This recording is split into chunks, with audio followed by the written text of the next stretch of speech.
안녕하세요. 공시법 10분의 기적 시간입니다. 자, 오늘은 10분 동안 이의 신청에 대해서 한번 쭉 정리해 볼게요. 작년에도 시험에 냈는데 매년 요새 내고 있죠. 이의 신청.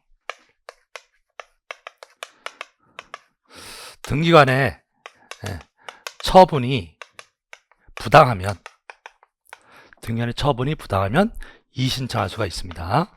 이때 등기관의 처분은 두 가지 종류로 나누시면 돼요. 등기관이 각하할 수도 있고 등기를 실행해 줄 수도 있죠. 이게 등기관의 처분이에요. 근데 등기관이 각하를 했는데 그게 부당하대. 그럼 이의신청 되는 거죠. 그 이의신청은 등기를 해달라고 요구하는 거고, 등기관이 등기를 했어요. 근데 그게 부당하대요. 그럼 잘못했다는 얘기죠. 등기를 잘못했다는 얘기니까 말소해달라고 이의신청하는 겁니다. 그래서 시험지에서 장애도 냈지만 이 두 개의 단어가 키워드예요. 그래서 각하에 대한 이의신청이냐 실행된 등기에 대한 이의신청이냐 이걸 나누시고요. 뭐가 다르냐? 사유가 각하 당했을 때는 다 이의신청돼요. 제한이 없어요. 사유에 제한이 없다고. 그런데 실행된 등기에 대한 이의신청은 이 등기된 게 29조 1호 또는 2호를 위반했다고 이의신청이 돼요. 즉 29조 1호 관할을 위반하고 등기됐다. 그다음에 2호 등기할 사항이 아닌데도 등기됐다. 이럴 때만 이의신청으로서 말소할 수가 있어요. 왜? 1호나 2호를 위반한 것은 중대한 하자로서 절대 무효잖아요. 그래서 이건 이의신청할 수 있는데 3호 이하는 안 됩니다. 3호 이하는 실체 한계를 봐야 유무를 판단할 수 있기 때문에 그것은 소송으로 가는 것이지 이의신청으로 구제받을 수가 없어요. 그래서 사유에 제한이 있는 것은 실행된 등기에 대한 이의신청만 사유에 제한이 있습니다. 그 다음에 이 신청인 누가 이의신청할 수 있느냐? 각하 당했을 때는 당사자만 하는 거예요. 당사자. 각하 당한 사람. 장애도 나왔던 거. 다시 말하면 당사자 말고 제3자는 못해요. 누구만 한다. 당사자만 이의신청할 수 있습니다. 그런데 실행된 등기에 대한 이의신청은 당사자도 되고 이해관계에 있는 제3자도 돼요. 이해관계인. 왜냐하면 이 등기가 됐기 때문에 제3자가 피해를 볼 수도 있잖아요. 그래서 등기상 이해관계인 제3자도 이의신청할 수 있다. 그래서 작년에도 이제 요게 나왔죠. 각하 당한 것에 대해서는 제3자는 못합니다. 누구만? 당사자만. 그 다음에 사유의 제한이 없다라고 하는 것도 시험에 나왔고요. 그 다음에 절차를 보시면 절차. 자, 갑을 사이에 소유권 이전 등기 신청이 있었는데 각하당합니다. 자, 각하당했어요. 이의신청 됩니다. 각하했을 때는 사유의 제한이 없죠. 그럼 등기는 여전히 갑으로 돼 있고 을 앞으로 등기가 안 됐어요. 각하당했어요. 그러면 이의신청할 수 있는데 이의신청서를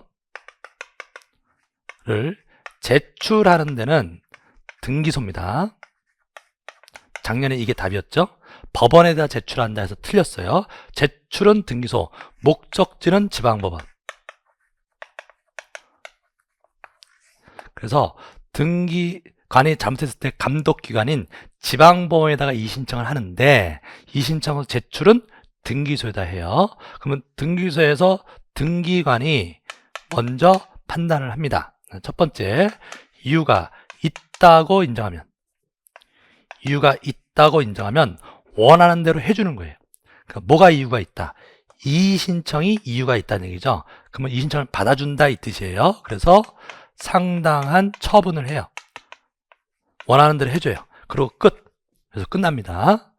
시정이 된 거죠. 근데 이유가 없다고 인정하면 법원으로 가야 돼요. 등기관이 끝낼 수가 없고 법원으로 이의신청서를 송부해야 됩니다. 이거는 3일 이내 송부가 되고요. 그럼 법원에서 판사가 보는 거죠. 그래서 이의신청 이유가 있다고 인정하면 받아주는 인용결정. 그 다음에 이유가 없다고 인정하면 기각결정. 자, 이렇게 내리고요.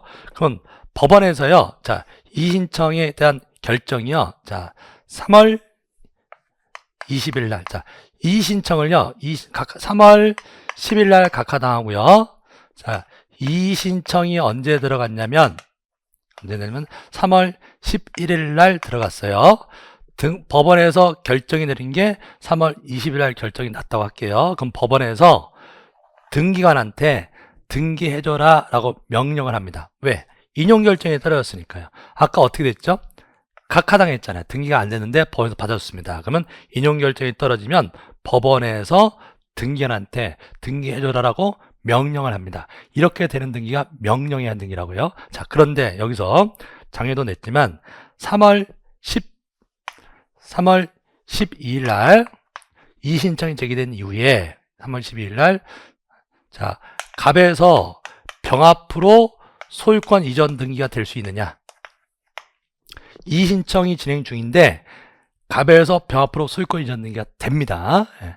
그래서 지금 등기는 지금 여전히 갑으로 돼 있잖아요. 의뢰 등기는 각하당했으니까. 근데 갑에서 병합으로 등기해달라고 신청이 들어오면 이 등기를 해줘요. 예, 이걸 뭐라고 하냐면 이의신청이 제기됐어도 제3자의 등기가 됩니다. 이것을 이의신청은 집행정지 효력이 없다 그래요. 이의신청이 돼도 다른 등기는 계속 진행된다 이 말이에요. 그래서 등기가 돼요. 그런데 3월 20일 날 이의신청이 받아서 명령을 누구로 해주라 그랬죠? 갑에서 을 앞으로 소유권 이전 등기해줘라고 명령이 갔죠. 그럼 이때 이 명령이 가도 이 등기는 못합니다. 이게 5년 전 문제예요. 왜?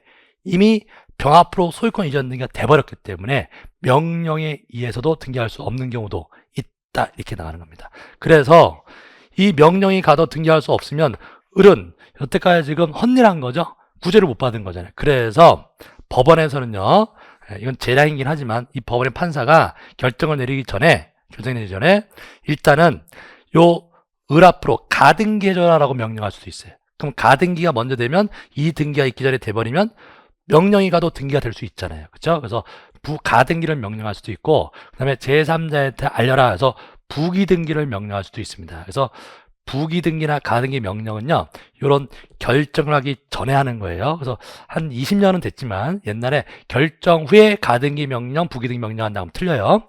이런 결정하기 전에 미리미리 요 이의신청인을 구제해주기 위해서, 보존해주기 위해서 가등기를 명령할 수도 있다. 자, 이렇게 정리하시면 되고요. 그 다음에 이의신청은요, 언제까지 해야 되느냐 이런 게 없어요. 가끔 지문에 3일 이내에 이의신청해야 된다 그런 말이 나오는데 그 3자 떠올라서 들리시는데 그거는 요 얘기예요. 그러니까 이의신청을 3일 이내에 하는 게 아니라 이의신청은 언제든지 돼요. 이익이 있는 한 언제든지 할 수 있는데 이의신청을 받아서 등기관이 법원을 송부하는 게 며칠이 내고 3일이 내고 이의신청은 기간 제한이 없다. 이런 것들 정리하시고요. 그 다음에 이의신청은 집행적인 결합도 기간 제한도 없고요. 그 다음에 부당해야 되는데 요때 부당이 돼. 처분 당시. 그래서 처분 당시에 부당하지 않다가 지금 와서 부당한 거, 새로운 사실이나 새로운 증거 방법으로서는 이의신청할 수가 없다. 자, 요런 내용들을 정리하시면 되겠습니다. 그래서 요 내용들이 지금 제가 칠판에 쓴 내용들이 여태까지 기출됐던 내용들이에요. 그래서 작년에도 기출됐던 거 똑같이 냈습니다. 다만 이제 집행정지 효력이 없다는 것을 그동안은 그냥 집행정지 효력이 없다 이렇게만 냈다가 작년에는 사례로 풀어서 냈어요. 제3자에 등기할 수 없다. 그럼 틀려요. 제3자에 등기할 수도 있다. 뭐가 있을지라도. 이의신청이 있을지라도.